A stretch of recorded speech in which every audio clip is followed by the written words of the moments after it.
The exhibition is, each artist in the show works with found photographic materials and videos that investigate significant political or economic transition in a particular place. Detroit is what we're going to talk about tonight. I'd like to thank the Italian Cultural Institute of Chicago, who generously funded tonight's program, bringing the Italian artists in. So I'm going to turn and introduce the panelists. I'd like to introduce Arianna Accara and Luca Sant, who are members of a collective in Italy that develop photographic projects related to current events such as the Arab Spring and global economic crises. Before establishing the collective, they both were assistants to Magnum photographers. They're photojournalists and documentarians. Dawood Bey here is currently professor of art and distinguished college art here at Columbia College Chicago, and has considered issues of representation in photography. His most recent work is titled The Birmingham Project and was made in response to the tragic events of September 15, 1963, where 4 black girls were killed when the Ku Klux Klan members bombed the 16th Street Baptist Church. Later that same day, 2 black boys were killed in separate but related incidents of racial violence. This project was just shown at the Birmingham Museum of Art and is traveling now. Hamza Walker is a noted essayist and associate curator and director of education at the Renaissance Society, located at the University of Chicago. Among his numerous projects is the 2008 exhibition and 2013 publication, Black Is, Black Ain't, that examines a moment where cultural production and so-called blackness, quote, question mark, is concurrent with efforts to make race socially and politically irrelevant. He is also eloquently quoted in an elaborate recent New Yorker story about Theaster Gates, who is using the arts to revitalize a disenfranchised community in Chicago. The panel will function tonight as Arianna and Luca will introduce their project, Found Photos in Detroit, that's installed behind me. Then both Dawood and Hamza will make introductory comments before we begin a dialogue and open discussion with the audience. We also have Elena Velusi, who is a former adjunct professor here in the Humanities Department at Columbia College and is currently a lecturer at Loyola University, who will serve as a translator for when Luca and Arianna feel like they need it. They will present in English, the introduction, but if anything gets complicated, we can use Elena from Italy. So we'll begin. Thank you. Hi, everybody. So, as Natasha was saying, Luca and I were part of photographers collective in Italy called Cesura. And the base of the collective is to produce it's on photojournalism photography. So we cover news around the world and we do like collective projects all together. Found Photos in Detroit was made in 2009, and actually both Luca and I, we were traveling in the United States during doing a project about the economic crisis. So we covered like Wall Street, Black Week, and the middle class crisis, and also the economic payment. So we went to Detroit as a symbol of the economic crisis, and we started to go around the city taking our picture. And while we were doing this, we started to find material outside of abandoned buildings, such as private institutions, private houses, or public institutions. We first found the Polaroids, and we decided to concentrate on collect these materials outside of other buildings. So we made 2 different trips, one in August 2009, one in January 2010, and we collect around 1,500 documents. And for us, the point of the work was we immediately thought that the found material was more powerful than what we can actually do as a photographer in that period. Like, for us was a sort of a portrait that the city was giving to us. First of all, because there are tons of work made on about Detroit, on abandoned buildings, and we kind of want to try to do something different. And we do photograph like all the places around the city, also people, but this material comes from some of the photos that date, so we can say that it comes around from the 70s to the 90s, so the year where the city has its major collapse, and so was actually something we can do as a photographer in 2009. And also, we also were like point out that it's not like the history of Detroit, it's a part of the story of Detroit, of course. So this is like a short little introduction. David? Okay. I have a few notes that I've typed up in anticipation of this conversation tonight. So I'll try to read them briefly, but not too quickly. In my first class meeting of the semester yesterday, I talked with my students about intention, how one's intention is at the root of one's work. Intention signifies an interest in a particular thing, subject, or idea about which one then sets out to make work as a way of visualizing that interest to present it to others. Along the way, of course, one might find something quite different from what you expected, and at that point the work actually begins. But intention is what gets you to that point. An openness to what one encounters in the process allows the work that results to be something more than a mere illustration of an idea. That's how it usually works in the best cases, in my opinion. But you begin with intention. When I first heard about the project Found Photographs, found photos in Detroit, I Googled it, found a few reviews, and I decided I needed to get a copy of the book myself in order to peruse it and to begin to form some thoughts about this work. I wasn't aware that the book had entered the marketplace at $50 and was a short time later by the time I ordered it being offered for an average price of $200. But I bought the book.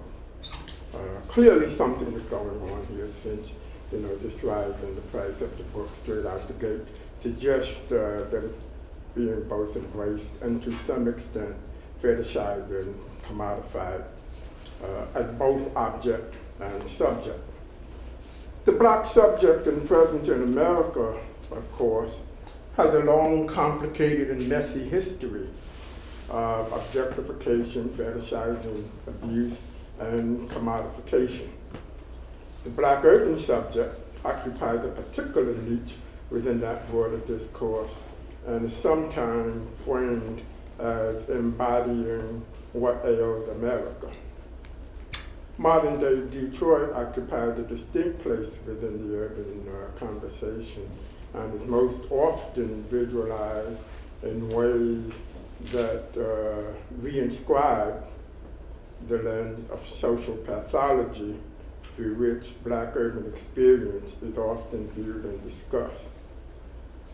In this scenario, Black folks are once again the perennial ne'er-do-wells, responsible for their own presumably miserable plight, unable or unwilling to rise above adversity, choosing instead a life of murderous or insolent mayhem, while contributing little, if anything, to the larger social good and community. This is the Detroit we see all the time on the front pages of our newspapers and magazines, countless documentaries, an emptied-out ghost town brought to its knees by an ever-dwindling Black population, now awaiting the influx of white hipsters in capital to bring it back to life. That's the current popular narrative of Detroit. So for me, the photographs and found photos in Detroit function inside of this narrative of both modern-day Detroit and the representation of Black urban life. I spent a lot of time in Detroit over the years, making work there, among other things. And I have more than a few friends in Detroit. They live in a Detroit that looks like a different country entirely from the photographs that we're sitting in front of, the photographs that we see in the media.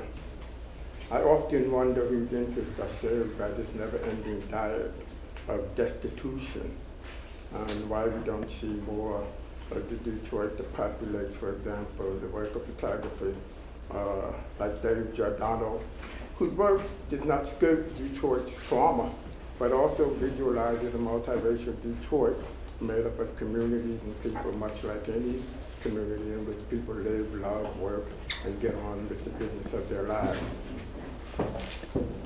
Returning to the question of intent, when I got the book, I found that the textual component relative to this statement of intent was reduced to a few brief statements.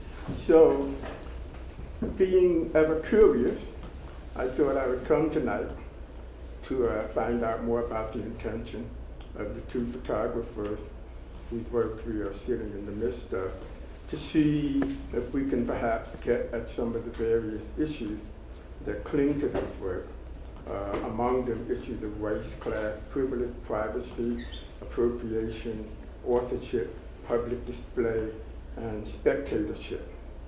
Not necessarily in that order. Okay, Hamza? So I just have a question about time and lettuce. That was a joke amongst us before. I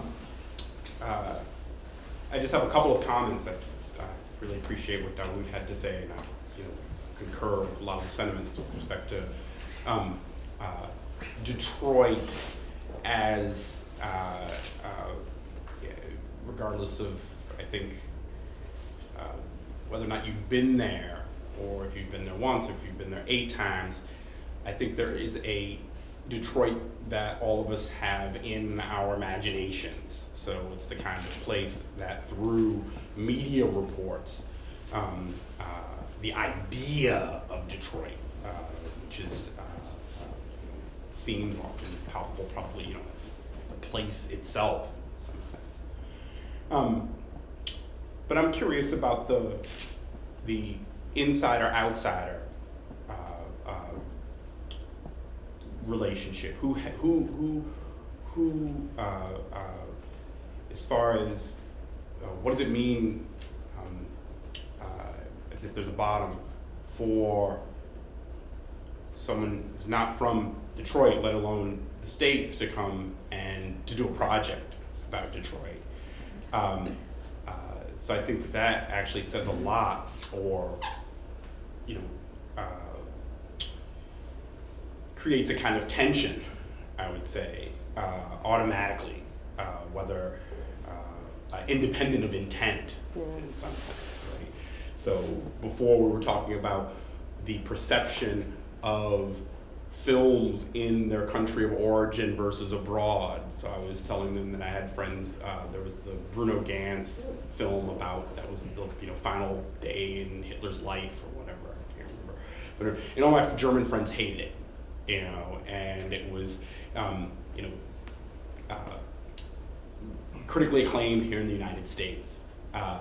Or the Italian film Gomorrah, for example. All of my Italian friends hated it. Again, critically acclaimed in the United States, right? So, I think, what does this say about those people who are in those places when they see representations, that they make them cringe, that when taken elsewhere, get some kind of, attention. So there's that. The second thing is, you guys coming from a photojournalist background, and my first take on the work, just completely cold in a way. I'd seen, an image, a few images online, but that was pretty much it. And read the briefest of statements about the photojournalist background. But how much I'm a child, I guess, of a late 70s and 80s kind of postmodernist discourse around photography, fact, fiction, representation in terms of victim photography, along the lines of Martha Rosler and Alan Sekula. But in terms of looking at this in trying to conjure whatever kind of prohibitions that were in my head, but realizing how much I had internalized those prohibitions.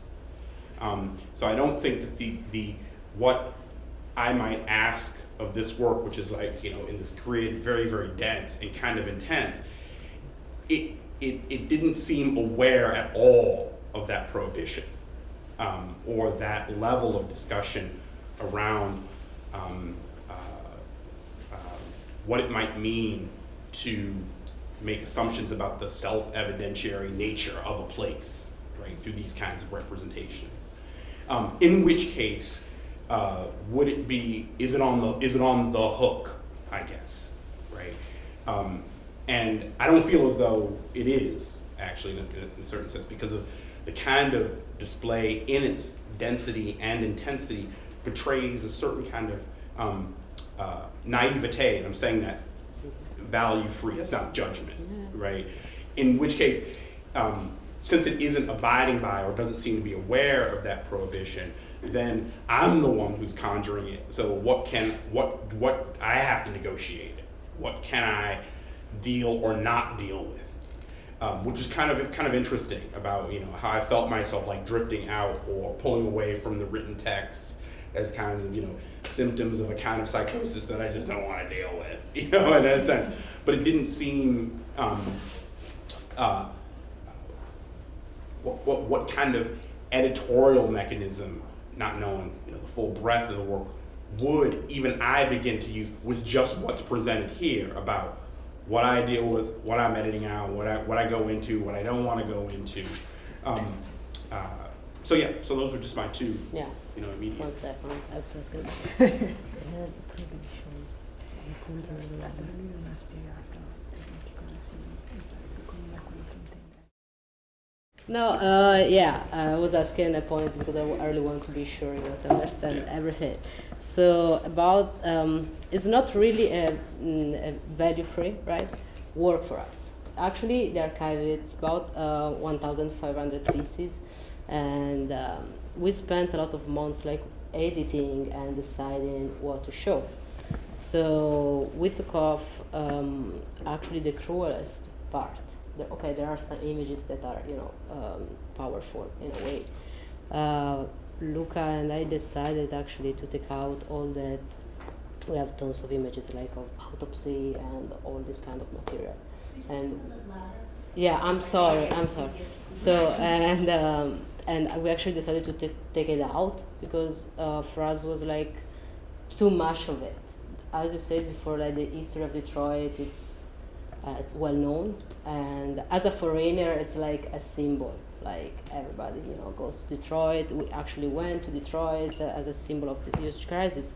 We really tried, in a way, to when we found all this picture to work as it's a kind of archive that we found. Of course, we didn't find like all the picture in Detroit, so it's not the history of a city, it's just a part, but we kind of try to work on our photojournalist base.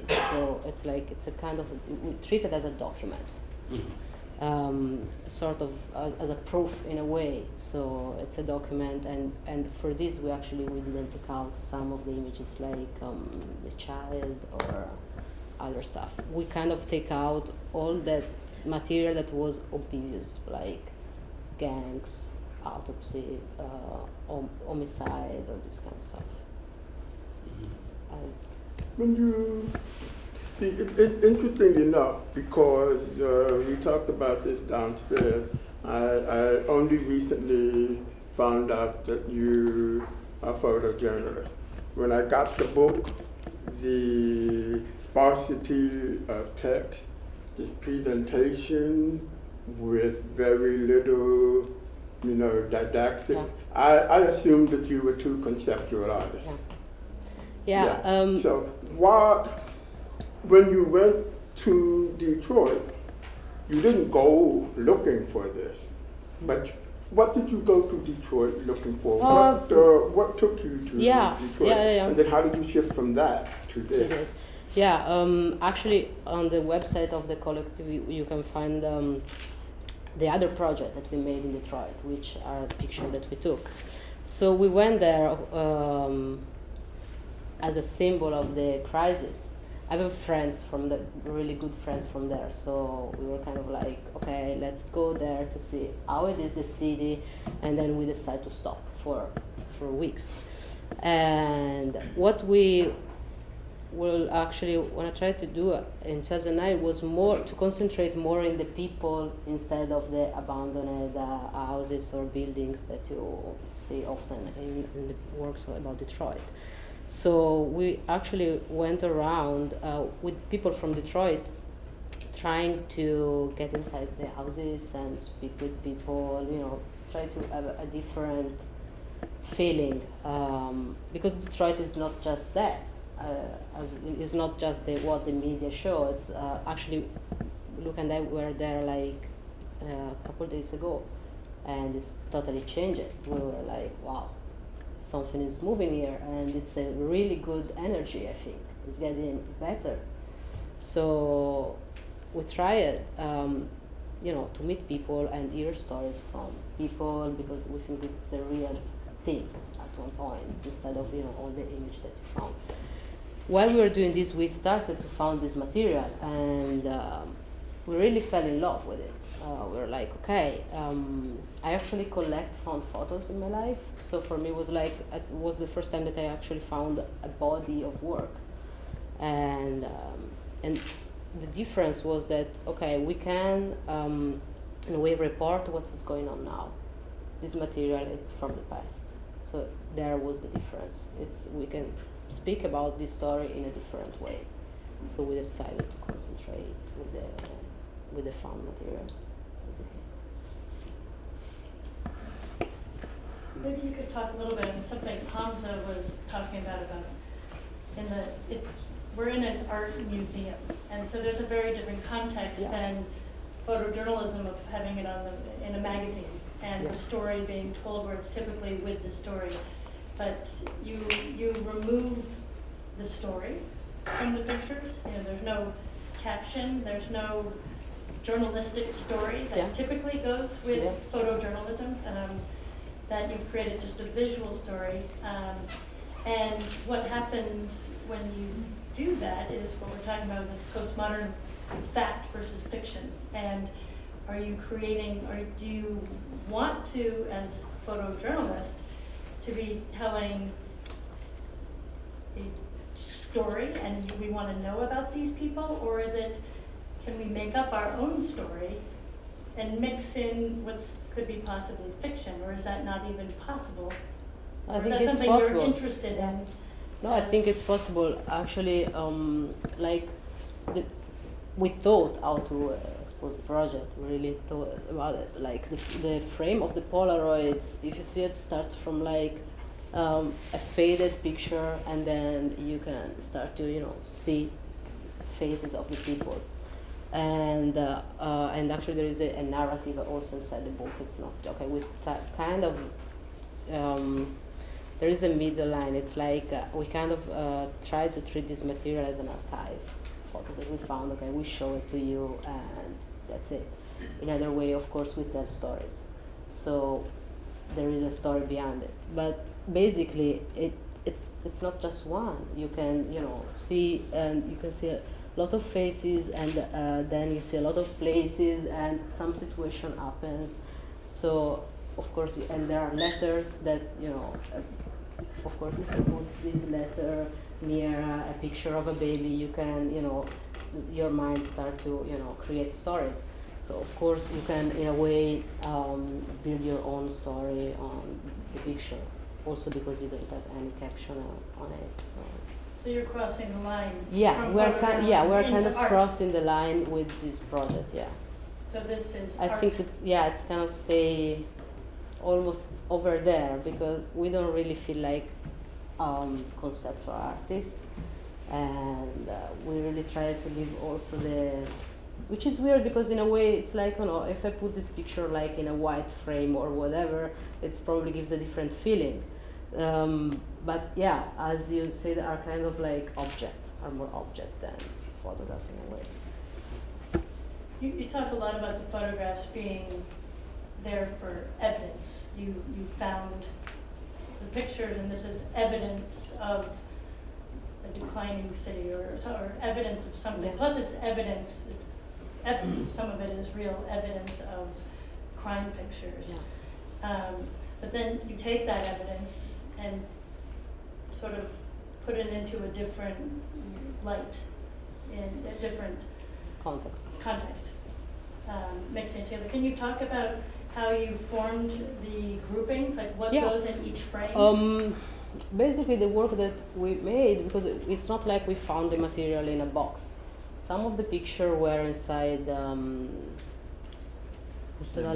envelopes, and some other were just, you know, 5 over there and 5 like 3 meters away.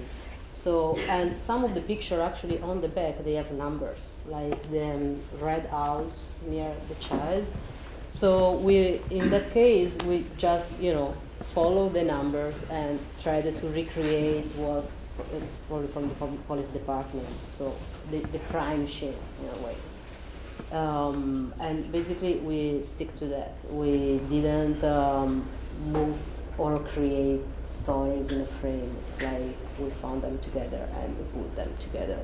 Like the burned house, it took us 2 months to realize that it was the same house. Actually, we thought they were different houses because we don't find them here. When we realized that, we decided to put it all in one. So this was the base of how to do the framing.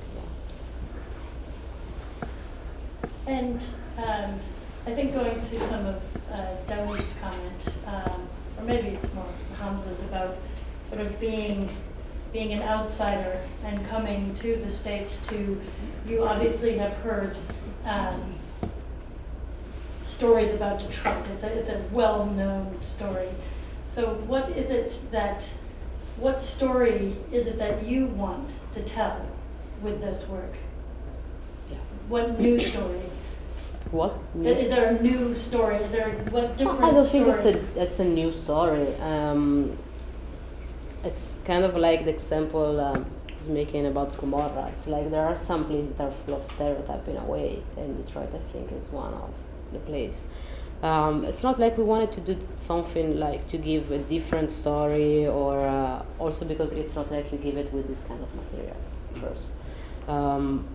Probably a different story about Detroit could be a story about the beauty of the city or whatever. We just found this material. It actually, you know, came across us. It's not like we went there and tried to find them. So to find it. So for us, it was more like maybe it's a different way to speak about the city, and it's pictures that are taken from the 70s to the 90s from people that actually live in Detroit, and this was the powerful thing for us.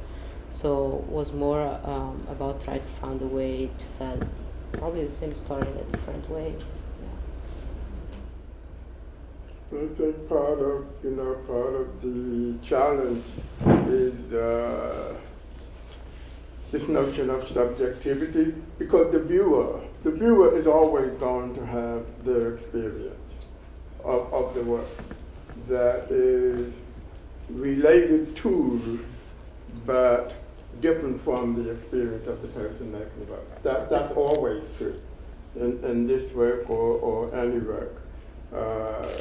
So I think this notion of what the viewer takes from it is something that we partially shape or kind of lead them to while leaving enough room for their own subjectivities, even as we kind of, through any number of devices, assert our own subjectivity. Understanding that they won't be the same, they'll be related. And I think that, for me, especially in the absence of the textual component, which operating inside of the normal conventions of photojournalism. I mean, I understand it, I've never practiced it, Yeah. but there's usually this relationship between the image and the text expands on what you see, or the text subjectifies what you're seeing in a way that kind of tells you what you see and what you're looking at and why. And I think this work, in its open-endedness, does that as well. But that open-endedness around something that has been incessantly talked about, Detroit. Everyone has a notion of Detroit that, unless you have some direct experience of it, is not necessarily deeply contradicted by this. So I think the thing that I'm still wondering goes back to that question of intention, as I call it. Your intention, regardless of the viewer, the viewer will get whatever he or she will or want from it. But I think this notion of intention around a place that has been described largely in a very one-dimensional kind of way, kind of begs the issue for me for a different level of, I guess, intentionality, both around Detroit and around, the representation of the black subject in visual culture, which is loaded, because anytime you insert the black subject into it, you're talking about something else. That's just historically something that we can't ignore, and how the work then begins to function within that conversation. And as it relates to the notion of those representations being made from inside or outside, or the peculiar relationship between subject and photographer. Yeah, but I think one of the things, it's funny, I feel like I tread lightly in some sense around the project, and then in other areas I feel like it's like, no, I want to jump up and down. Like it invites so when I think about this, on one level, it's Detroit almost in name only. I mean, this could be Pittsburgh, it could be Cleveland, it could be the south side of Chicago. So I'm told that it's Detroit, which automatically is, just sets me up, just even as a thing. And the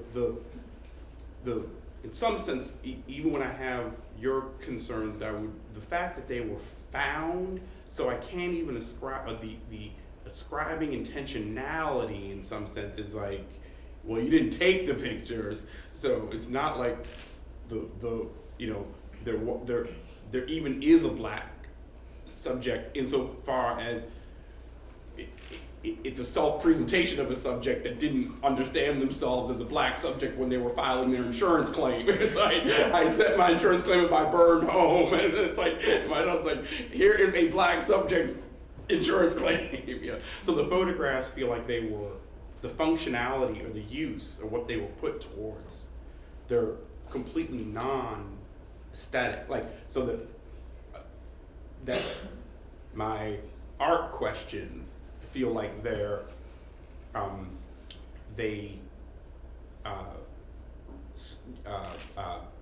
miss the mark or it's like a sucker punch or something. It's not the right setup, you know. But I don't look at the photographs. I don't look in the photographs as much. I look at the photographs as objects, as like their wear and tear. And there's so many of them, even edited down to this, that it's this really nasty kind of grid nugget, you know. And I don't go into them. I feel like the image has suffered, like the physical thing has suffered a fate, you know. That's like, and why the person, when intentionality like took the photograph for its use, it's like a non-care or something that then plays, that is the part that plays into the sadness, you know, for me in some respect. Well, you know, part of it for me is the sort of sadness that I sometimes feel, or ambivalence, when I go into like a thrift store or something, and you see someone's photograph in these bins. Yeah. You know, like, part of me says, wow, that's not supposed to happen. That's not where that's supposed to end up. Yeah. Isn't that a great grand niece of somebody or somebody who's supposed? So what the work signifies by being out in the street is part of my response to both the work and the circumstances. You know, Let me fact just, that it hasn't been kept together.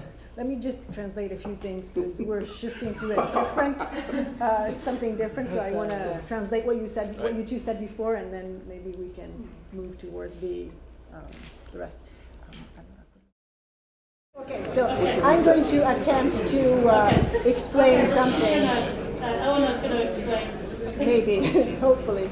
So the idea, because I was explaining both the question of intent that you brought up and the question of blackness that you brought up, and the question of, you know, are you inside or outside? Are you part of this conversation or are you outside the conversation? So the question of intent, they were saying that in these photographs, a lot of the photographs, they are trying to portray what, or attempt to portray what the original photographer had as an intent, or maybe didn't have an intent. These photographs don't have an artistic intent, and so they were, from their point of view, what they are doing, they're putting out there the intent or absence of intent of the original photographer, rather than putting their own intent in this. So that this is I That's think correct, yeah. And then you said something else, the last part of the Sì, sentence. nelle foto del bambino, Yeah. che sono molto più discusse qui, e lì è molto evidente perché c'è un'estrema forza fotografica, ma in un fotografo che è evidentemente completamente assente di strutture artistiche e di critiche. So he was saying that especially in the frame with the child there, that they put them there because they're very powerful. To them, they were very powerful pictures, but at the same time, they understand that the photographer who took them did not have any artistic structure to him that trained him to take those pictures. So there was no artistic intent in his mind when he was taking those pictures. But to them, they are powerful, and so that's why they put them there. So that's. I mean, I guess I on the when I think about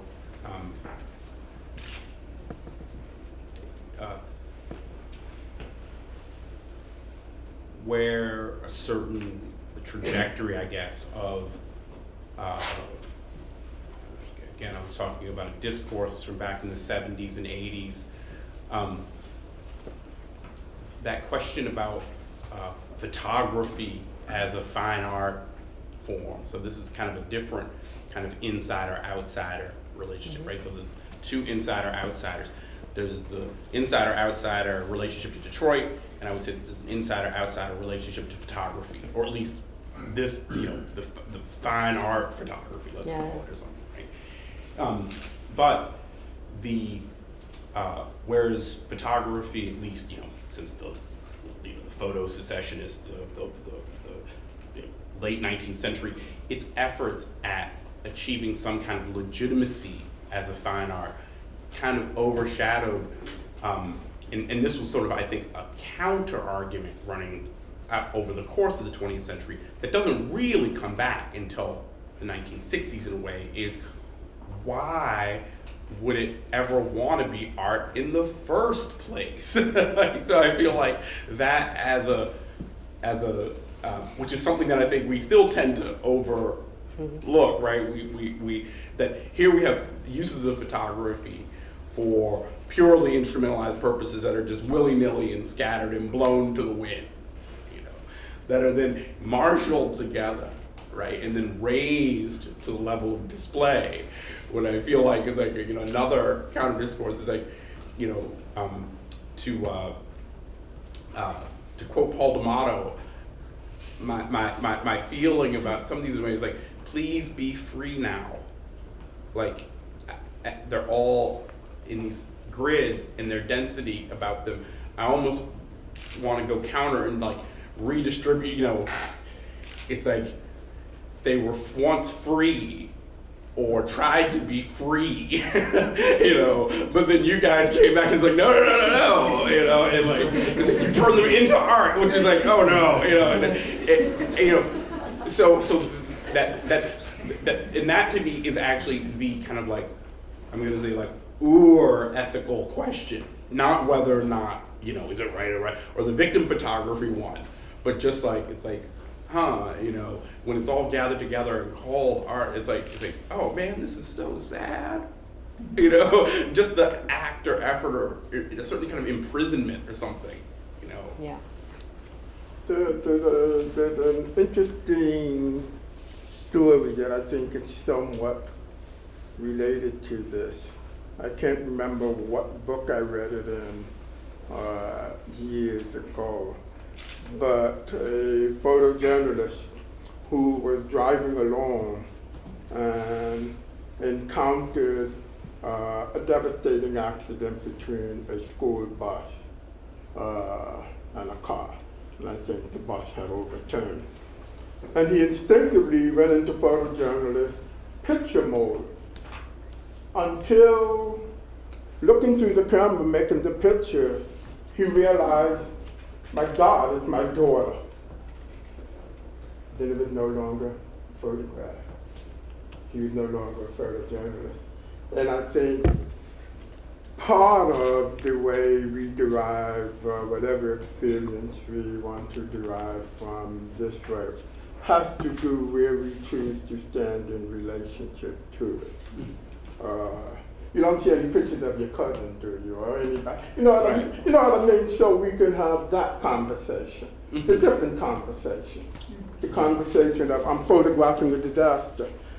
And then once he realized it was his daughter on the bus, he threw the camera down and did what a normal person would do in that situation. So this kind of distancing device in terms of how one chooses to engage with either the experience through a kind of objectively detached kind of stance, you know, and to look at it that way, or to, you know, the conversation would change if we saw someone that we knew in any of these photographs. Yeah. And I'm ever mindful of that fact. I didn't see anybody, you know, I didn't look close enough, you know, but I don't see anyone I know. But I'm also acutely aware that there's someone's family. There's someone's son, nephew, sister, mother. You know, these are people who have social lives. And so there's that part of me that's not willing to go the full aestheticizing of conceptual distance in terms of pulling back, you know, partially because of what these photographs blowing in the wind in the streets, what that means about the dissolution and the breakdown of social structure. Right. Like, what the hell are the That's pictures doing? I'm Yeah, still out in the bus. street. Yeah, exactly. Right. Yeah. They're supposed to be in your album. They're supposed to be up on grandma's shelf. They're supposed to be on the nightstand. This was one of the points actually of the work. the fact that we actually found this photo on the streets, and probably they should have been in a different place. Also, most of them, like the police department picture, it's kind of actually, we found them on the street. Why nobody took care of that? So this was a point. You actually are showing like a breakdown in a city that something is wrong here, you know. Mm-hmm. And this is the case, like in the, as you say, like if you take it interview, okay, maybe there is my brother over there. It gives a different feeling, of course, but it's not like that I stole the picture in a way. Mm-hmm. I found that. And this is a huge point. And in a different way, yes, as the example that you made about, you know, photojournalism mode, and let's take the picture. I don't know, because you know, we can open like a huge conversation about ethics on photojournalism and this kind of stuff. But there are also some examples of people that actually took that picture that was like, shouldn't have you maybe helped that a kid, you know, in the other part. But for me, I think it's fundamental to take the picture. It's what I didn't It's like, it's important to take the picture. It's funny that it's somewhere between. There's a famous body of paintings, you know, Luc Tuymans, painter. Yeah. Yeah. But he found, in a similar way, pictures of medical photos that were taken of, and very similar to the one of Leboeuf, but the photo was used as some kind of diagnose. You know, there was some symptom. You know, but he did several paintings in this series called the Diagnostic Pictures. But just the mediation and removal through painting. But this, in a way, this reminds me, in some sense, of that. Without that mediation, about the nature of the image, kind of in a singular fashion, you know.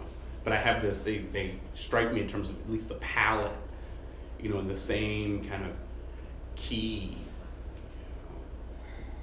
Also, what's interesting for us, of course, are the different reaction between Europe and United States. And one thing is that it's fundamental for us. It's like, yeah, Detroit, it's full of stereotype, and also like us as a foreigner went there, you know, because we kind of knew it, what we could have found. But in a different way, we work in the same method also in Italy. We both worked together in Naples, actually, where, you know, Gomorra was made. Yeah, like the kid in the beach, I was there taking the picture. You know, it's kind of, you know, it's probably the same situation. If you go to Naples, you go to the Vele, because you know that you found that. And we actually went there and take picture also of kids, families, and we kind of work it in the same way. For us, it's more, you know, we kind of stick to the reality in a way. How do you think about the book as a form in relation to this?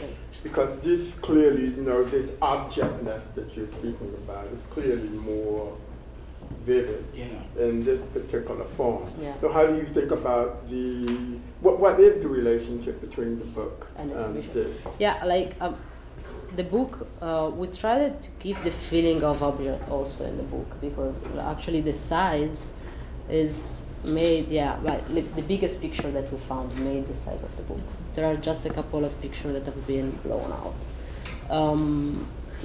And we actually just put the picture on a scan and scan it. That's it. We didn't want to, you know, just treat it as an object. But the different things is like, it's a self-published book that we published in our studio.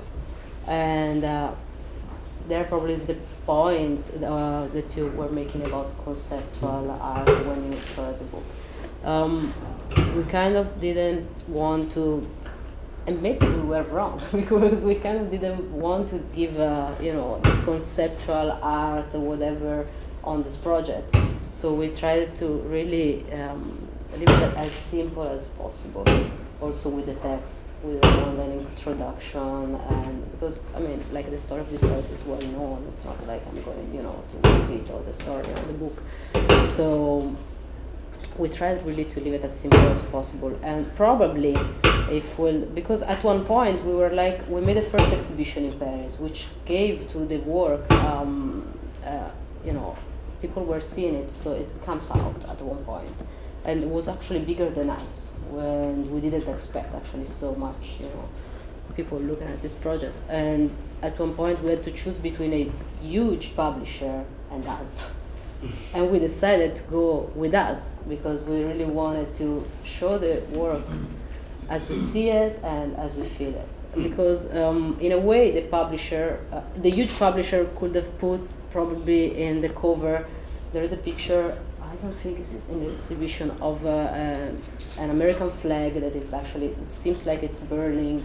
And if you put that picture on the cover, of course it's like, whoa, what's that? Let me look at it. But it gives a different feeling. And we really tried to take out all that part. So also the cover, it's like there are even our names on the cover of the book.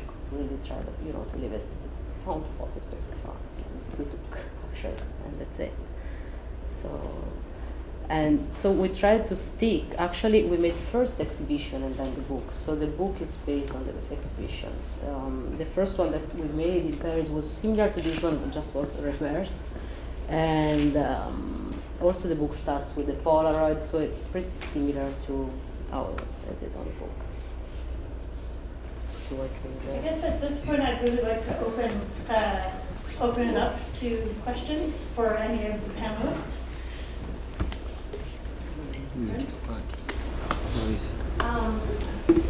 These images have become unmoored from their original context to a certain extent, but I also think not so, because many of them, if you have over 1,500 from a particular police station, some of them are fairly complete case files, and the book has limited writing, but you have written a bit about this work, and you mentioned that, that you had text that indicates, the legs here, this woman was killed, burned in this house fire.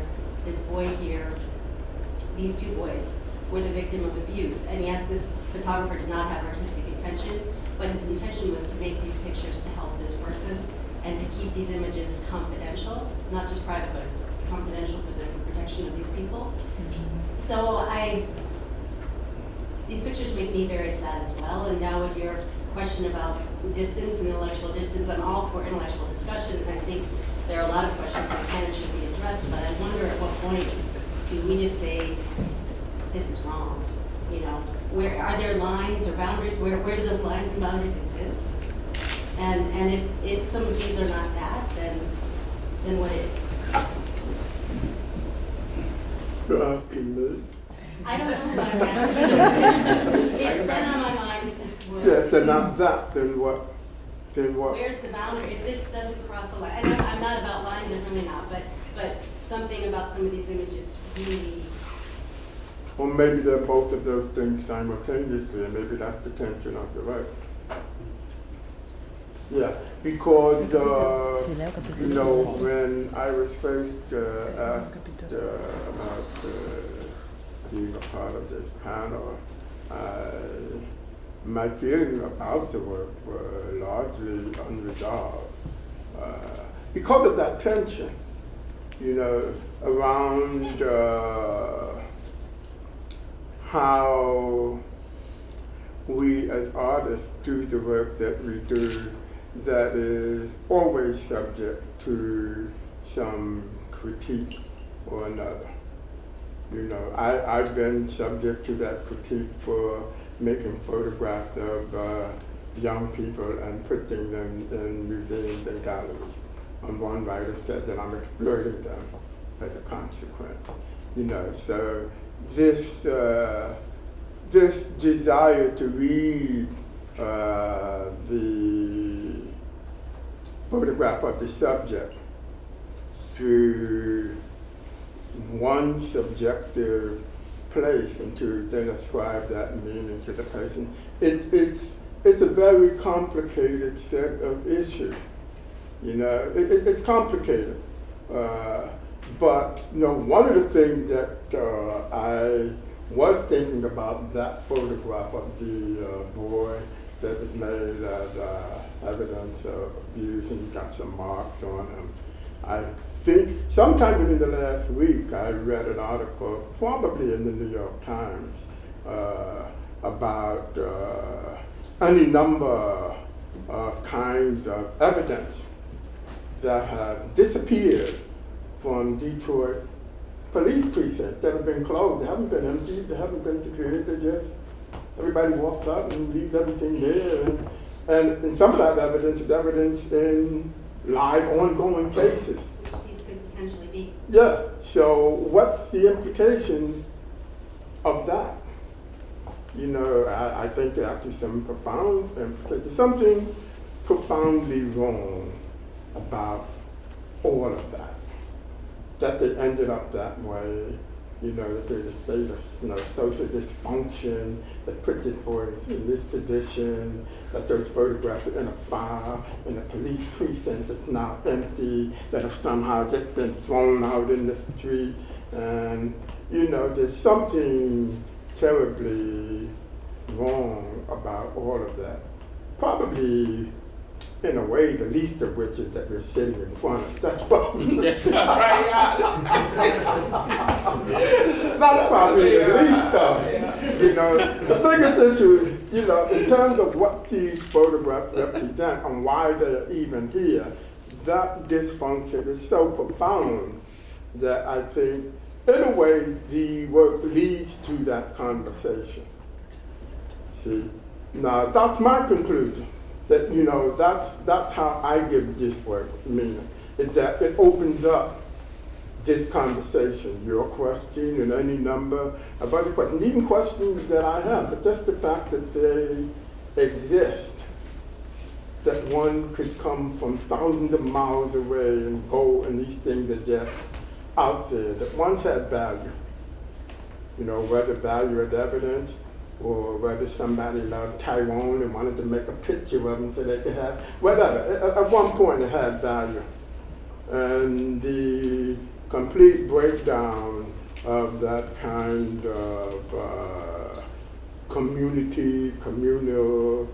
structure within this particular place, which of course is emblematic of any number of places, as you alluded to, is the place, I think, where this work leaves me. I know that may or may not be the answer to your question, but you know, that's what I think. I mean, the problem is that I don't know if the case is ongoing against the person who did this, and they might want to go back and revisit the evidence of what happened to Leroy, and it's hanging up here in the museum. You know, there's something really wrong with that. An unsecured police precinct with evidence, DNA evidence, is sitting around in these police stations, an active cases, just sitting there. So I find all of that more troubling even than, you know. I want to come back to tie in your discussion of intent with the issue of abandonment, because abandonment requires specific intent, and how many of these photographs were the result of events outside of the photographer's willful intention. And to me, for example, posting a mugshot that someone found on the street, does that indicate that that person was convicted? Or was he just arrested and subsequently let go? You have a whole bunch of issues that are tied into the whole underlying concept of picking up photographs without really knowing why they were there.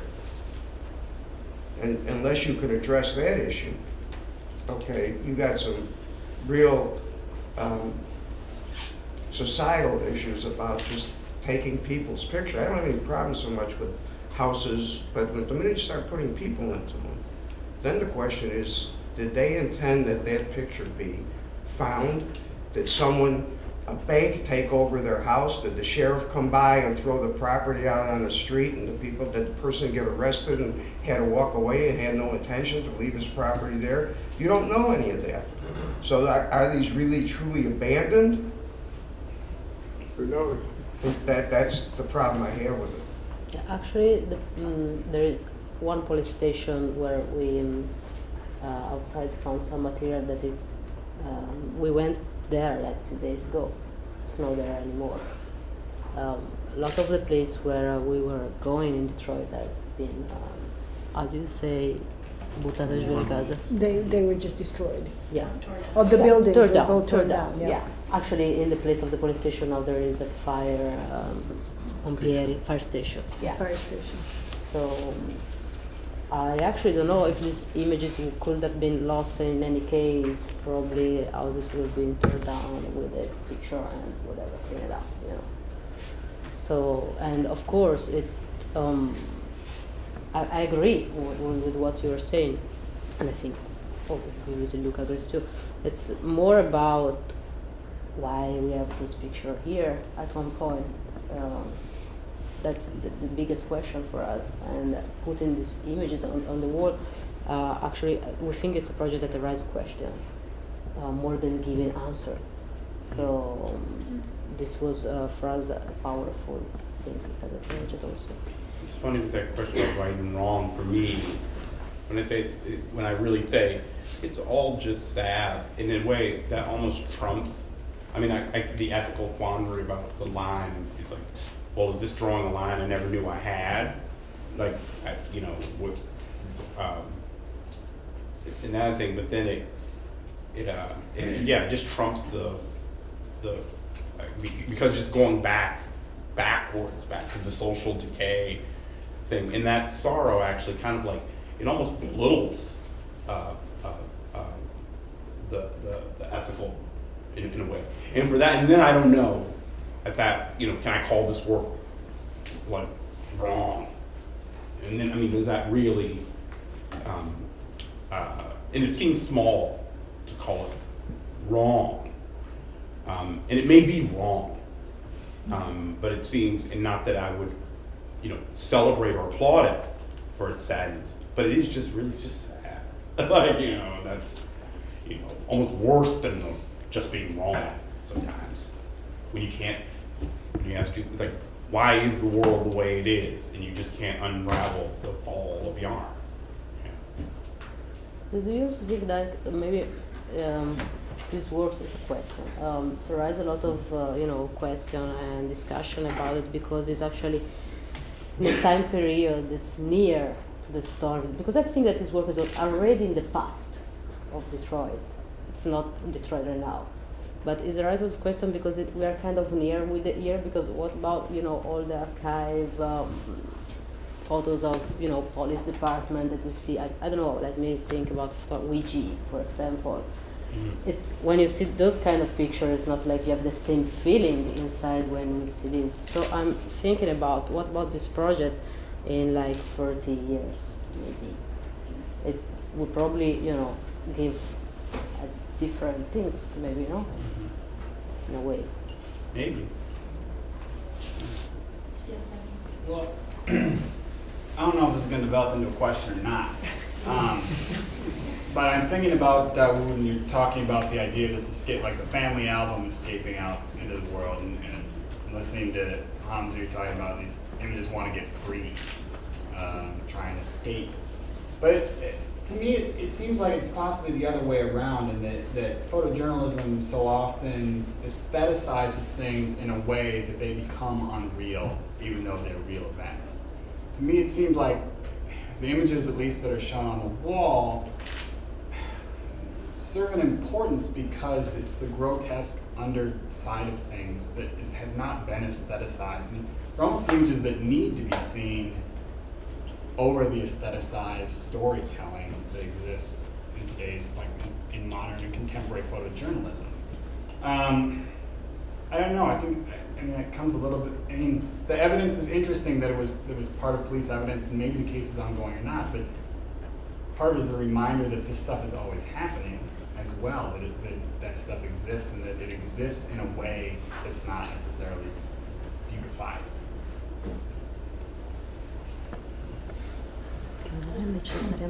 I was thinking about this thought before Evan started talking, and then it made me think about it further. I think that there's a separation between, like Hamza, what you were saying, the fact that these images ended up how they did, and all the economic and social and political circumstances that led to that. To me, I agree that that sadness trumps this sort of aesthetic art discussion. But I think there's a separate decision made when you find that to turn it into this. Like, I think there's an artistic intention that is totally a separate discussion from, you know, what led to these images being there or their original purpose. And to me, that's where the disconnect is. I think even in Evan's point about photojournalism being aestheticized, I think the intention of these images when they were made is so drastically different from the intentional choice that was made to present them in this aestheticized way. And I don't know what my question is, but I feel like there's like two different moments of creation, and they're fundamentally kind of at odds with each other. So that's not a question, but Evan's comment made me, and I was thinking about what you said, and it all kind of wrapped up into that. That's what I was trying to say when I was saying, well, the or question for me is why art at all? Like, Yeah. you know, and I mean, I can't, it's like not resolvable or reducible, like you say, you know, they're so different, right? But the difference between those two things reveals that very question. And now I don't know whether or not to applaud the work or to say that justifies its existence or as an exercise, which in a way is interesting because I don't get to that question with other projects or things. Do I find myself really saying, it's like, God, this reminds me of, you know, why would photography ever want to be art in the first place? You know, these things are, you know. So, Yeah. but I think in the context of the show, I think that it's fabulous, which is a third part of that. So I think because I downstairs where you constantly have Akram Zatari and the other cat who did Iraq, David Orsic. Orsic, where I feel like there's a poetry to their appropriation or something that mediates the thing. I don't find myself asking the kinds of questions that I ask here, but yeah, I do think those things actually, when does that become this? Or what, you know? But I think for me, the difference is that they appropriated from imagery that the people who created it made public. Right, so And so it's like a fundamentally different mining. Sure. Right. And yeah, I don't know, like you said, it's not resolvable, but I think they function in fundamentally different ways, and maybe when paired together, it raises this kind of dilemma. Right, and there are moments of self-presentation in, you know, Yeah. they're faded, you know, so it's a really tricky goo, you know, just as soon as you might point to something and go, well, that one's wrong, but this one's, what is that one, you know, and it's like the fire, it's like, I just don't want to see that, like, you know, that's Channel 7. Go ahead, Dan. I have a comment and a question, hopefully. I wanted to just sort of take it a little bit out of this discussion and into the realm of the discourse of photographic vernacular, and the fact that these photographs were abandoned, discarded for whatever reason, and you have in fact rescued them and saved them and created a collection or an archive. And it's in the representing them that it becomes problematic potentially. And I think we look at different groupings in different ways. I think, you know, there's an aesthetic to the damage of a lot of these photographs that's really beautiful. And I also agree with Hamza that this could be anywhere. The fact that these were found in Detroit is sort of moot. You know, if we didn't know that, they could be any number of places. My question is, you've referred a number of times to how these photographs were received critically differently in Europe than here. And it makes me think about Robert Frank's book, The Americans, and that work, and how it was received so critically here and very differently in Europe. So in fact, that it was published in Europe because it couldn't be published here. So if you could speak a little bit about how it's been received in Europe, that would be interesting to learn. Probably in the same way as Robert. No, I mean, I don't want to, you know. Of course. I don't, for us it's like a master. It's Yeah. like Robert Frank. Yeah, no, they are totally different. It's not. It's more about vernacular photography. Like when we speak about this project in Europe, it's more about the beauty of vernacular photography. We talk a lot about that. We talk about this history of Detroit, but as you said, we both said for us it's the same. We could have found photos in whatever, and it can be a different place. But it's more really about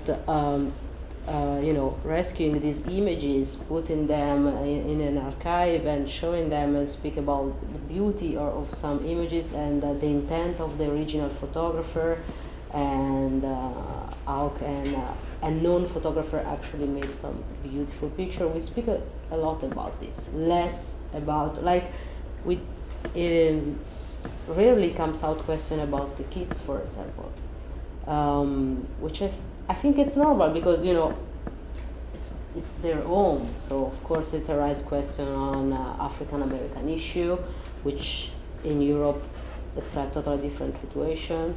So and qualcos'altro diverso. È a distanza. Yeah, it's based on distance. It's like Gomorrah, a reaction between Gomorrah in Italy and actually I donated. Actually I think it's a pretty good movie that explains how it works outside to people that don't live in Italy. But for me I was at the movie theater, and for me it was like I know everything about. It's clear. The situation is clear. Nothing new. Nothing different. So it's kind of like. I think it's just about here you feel it. It's your home, and it's about that. But in Europe, it's more about really the photos, and that's it. Yeah. Yes, I have a comment about the whole discourse. Because I wonder who goes to an anthropological museum and feels that displaying, for instance, like a mummy is disrespectful. Because to me, this is like a set of empirical data and like an archaeological site. And so I think the big issue is people want to resolve whether displaying these images are right or wrong because they can't grapple with resolving what to do about the social issues. So the focus is instead on this display rather than what it should be on, which is Detroit.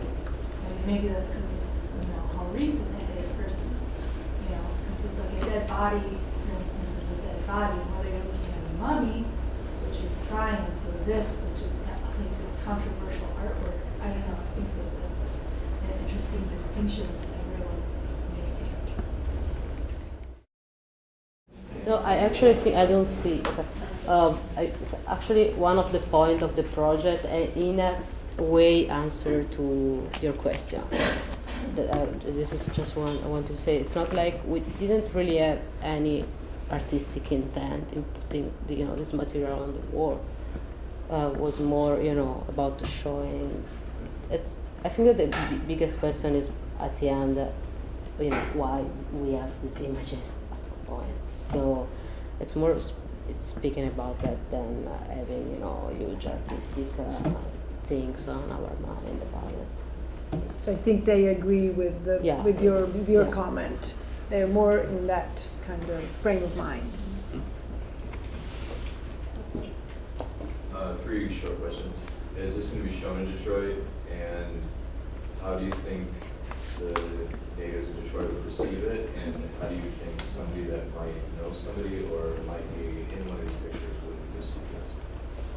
We actually made some, we met some people in Detroit a couple of days ago, and we showed the work. And actually before that, I used to show work to people of Detroit because I have a couple of friends from there, and I was really curious about the reaction. And we are kind of trying to show the work in Detroit. We kind of want to take it back home at one point, and maybe I will leave it there. I don't know. We'll see. But it can be an art exhibition in a way. People that are near to, you know, the world of museum and whatever, and people which we speak to actually understand the work, and we didn't have any huge negative comment. Let's put it like this. But of course, showing this project in Detroit, it can be a different things. Maybe someone can recognize themselves, or you know, parents or whatever. But we're ready in a way, and at one point, it's correct. It's his place. Go ahead. I mean, if you recognize yourself, please go ahead. I actually want to hear your story in a way. So I think this, of course, in Detroit, can be like, you know, heavy in a way.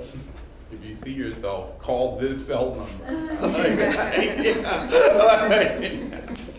But yeah, I think at the same time it's really interesting. It's his place. So yeah, Yeah, we're I trying. think it says a lot about the project and, you know, how it's viewed and sourced that it is. I'm sorry, I can't really. I said I think that says a lot about the project and, you know, how it's received in you know, the birthplace of Yeah. of the project, Yeah. rather than, you know, halfway around the world. Obviously, Yeah. it doesn't carry the same, you know, weight. Doesn't? Doesn't carry the same weight. Yeah, no, it's totally a different way. Yeah. I mean, I feel like, you know, even the closer you get to Detroit, showing this, I think it's going to change. Yeah, no, actually we were really happy to have the opportunity to expose the project in Chicago, which actually kind of near to Detroit, but of course probably reaction will be different. At one point, you know, with a little example of people that we met that said the project in Detroit, they weren't so, they see a project actually in a good way, but it can be different, you know, it's not like I show it to all the city, so we'll see.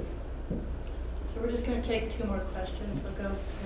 Kind of on a different aspect, but I kind of, while looking at the whole project, just as a whole, they seem to have a very kind of tactile feel to all the photos, where, like with the curved edges and the ones that had the staples that are all extremely faded in front, and then the ones that are almost all burned away. They remind me a lot of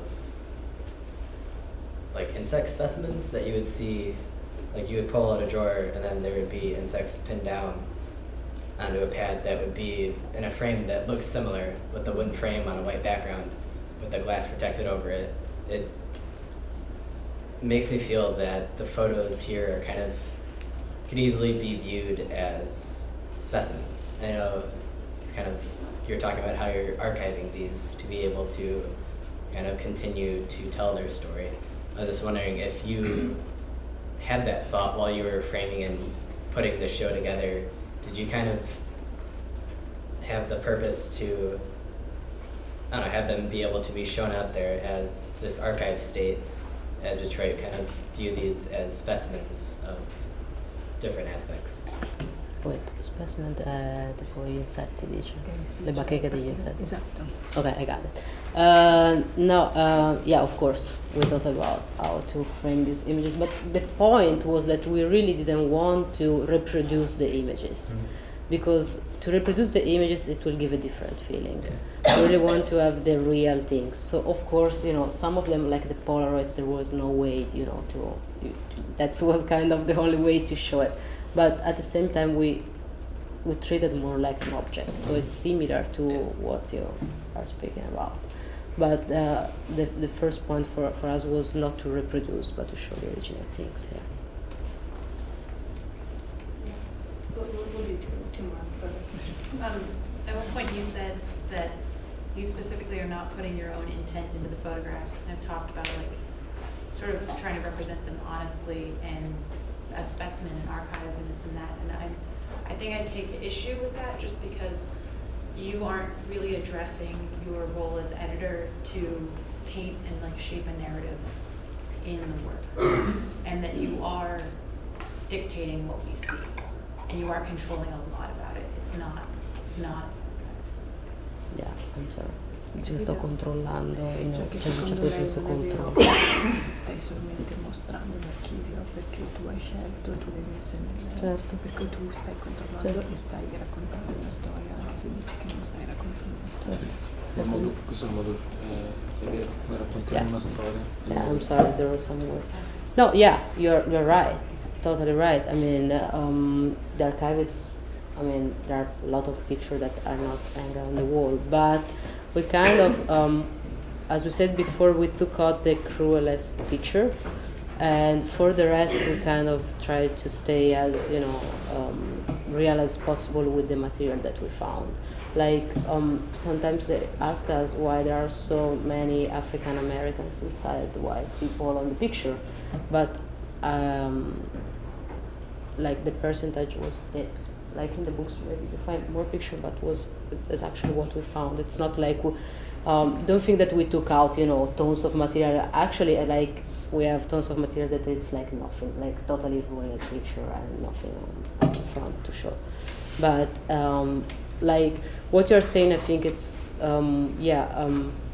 we have more a point in the book than in the exhibition. The exhibition we try to stay as clear. In the book, at one point, we enlarge some picture, and in a way, we tell a story. We try to tell a story, and in this case, we agree with you in saying that there is a point where, of course, I have a power on it because I decide what to take out, what to show, and how to put it on the wall. We just try to stay as clear as possible. But of course, I just think maybe there's like an admission at some point. Like, it's not that it's right or wrong, but that you are an author. Yeah. And that's okay. But Yeah. it needs to be like. We just try to stay as clear as possible, but it's in a way it's impossible, Just because I found them and I decided to show 300 instead 1,000, it's you have to.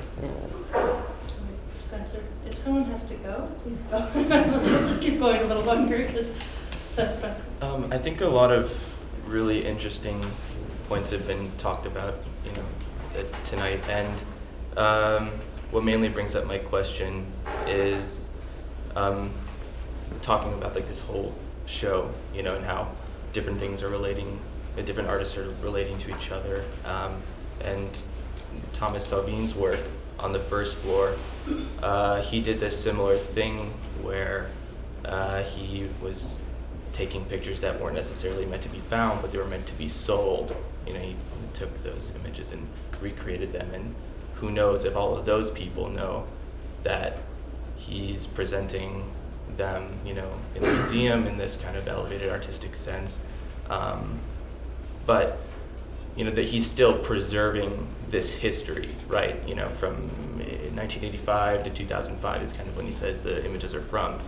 He's essentially telling a story of Beijing roughly 30 years ago. In a similar way, the similar idea where your images are kind of mined from the past, and now you're presenting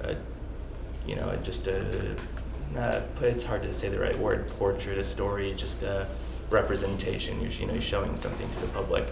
It's not just a question for you, but for Hamza and Dawood.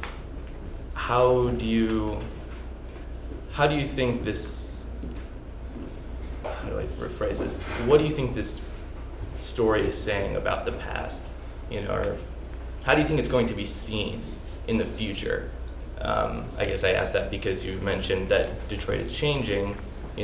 How might people of Beijing look at Thomas Salvine's work from 30 years ago as changing Detroit? Will look at this work in 30 years.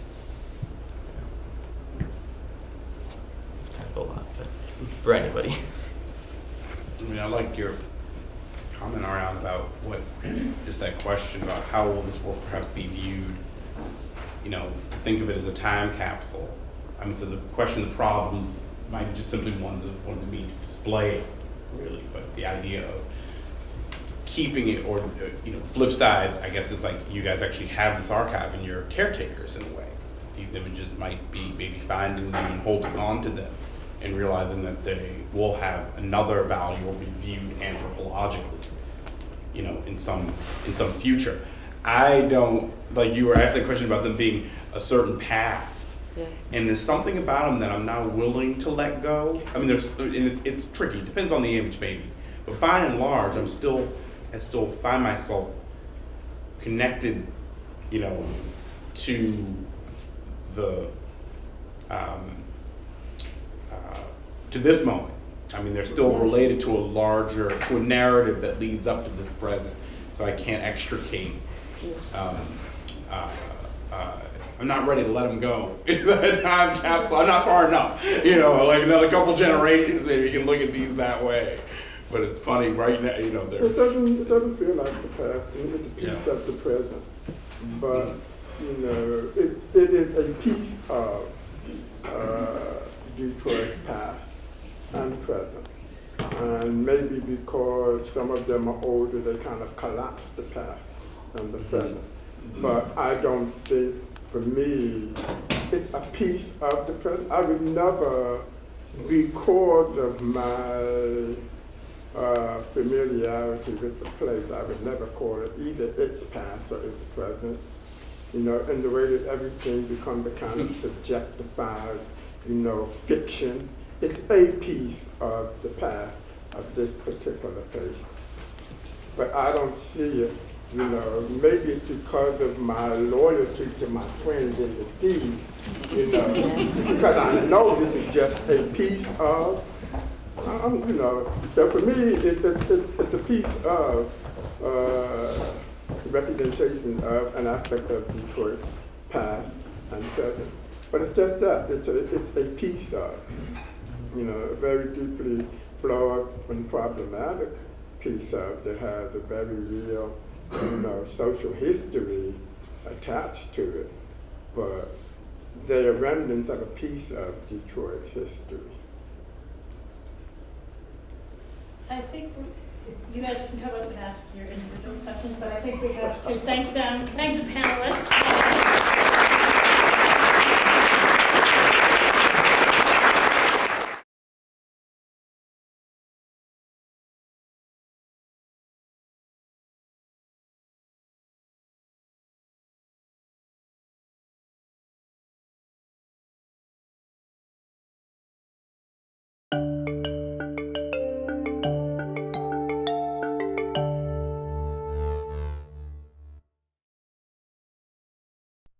This program is partially supported by a grant from the Illinois Arts Council, a state agency.